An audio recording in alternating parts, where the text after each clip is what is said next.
Hello everyone, this is Pamperchew. Today somebody brought me a PS3 to fix for them. It gets the, what's it called, the orange light of death or something? Yellow light of death, baby. Yellow light of death. And apparently they tried fixing it by putting the whole thing into the oven instead of just the circuit board. So they brought it to me to try to fix. So here's the heat management section of the case. The fan actually melted into the plastic, so you can see the imprint of the fan where it was. I'm pulling the heatsink out.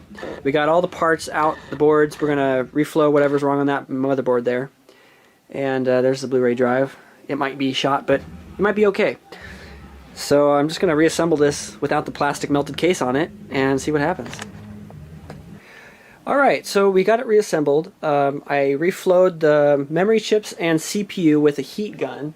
The heat gun's still sitting outside on the ground there, but I got it up to a good 600-700 degrees, maybe a little higher, and I was really careful not to let the chips fall off on the other side. So we've got it all back together. Power supply board looks fine. I'm pretty sure it was a motherboard problem. I wiped all the old thermal grease off and used Arctic Silver. The memory chips had no thermal grease, so I went ahead and put some Arctic Silver on those too. And dusted it off. It had a little nickel plaque in it, which probably caused it to fail in the first place. And just hand me that fan. Thank you. So this is the fan that was originally on it. I'm going to probably plug it in for just testing because I think it'll not run without a fan. But when we're all done, I'm going to go ahead and put on a nice server grade fan right on those things there. Because this thing, well, it might still work, but after being in the oven, it's probably out of balance. So I wouldn't trust it at high RPM, but we'll see what happens. Let's power it up. Okay, so I have it plugged in, and then I realized I can't find a button on this thing. And I have a feeling it's shorting those two terminals there, but I'm going to go grab the front bezel and see what was melted in it, and see if there's a switch. If there's a switch, I'm just going to go ahead and solder a new one on there. If I'm completely missing it, go ahead and laugh at me, but this is the first time I've worked on a PS3. So this is the underside of the switch, and it is basically what I just guessed was some sort of push button, and those two pieces would have lined up to those two pieces and caused it to turn on. Here's some of the nickel plaque that was in there.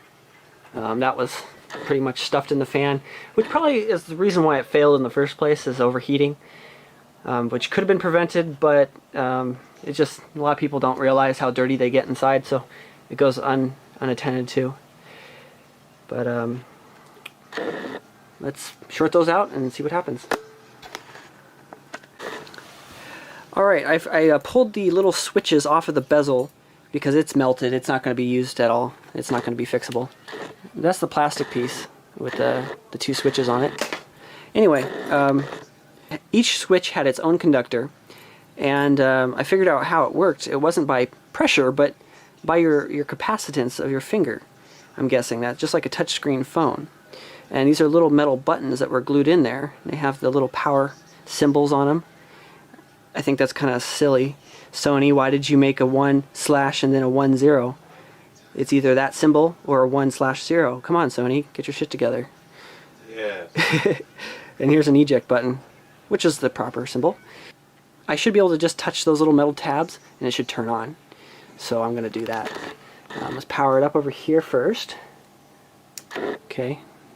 Now that board is live. We got a red light over here. Is that normal? That is normal. Okay. Did it turn on? Well, the red light's on. So let me look at the bezel here. Let's see. I think it would have gone that way. So that means power switch is on the right side. Okay. Well, here goes something. Green light. Red light. 3 flashes, 4 flashes. It's flashing red. Did it flash red before? I thought you said yellow. It showed yellow, then flashed red. Okay.